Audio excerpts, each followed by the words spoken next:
studuju produktový design, ale jinak se zabývám pracovně grafikou.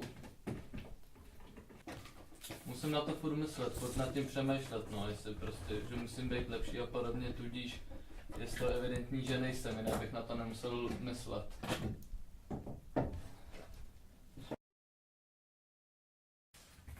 No, aby každý našel nějaký svůj smysl, bytí tady vůbec jako a jeho života. Tak aby si dokázal prostě jednou říct, že prostě to je to, proč tu je.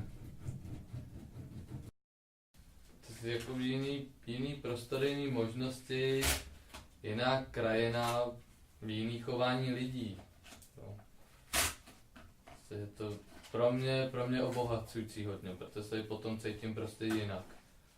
Nevím, jestli je to jako sugerovaný, že to tak je, ale prostě je mi líp, když nemusím být na jednom místě.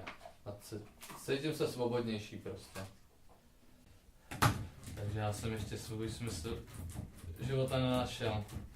Asi. Ještě si myslím, že na to dostanu odpovědi, ale zatím jsem je pořádně nedostal tak, abych to mohl říct s opravdovým přesvědčením a s úplnou nějakou jistotou.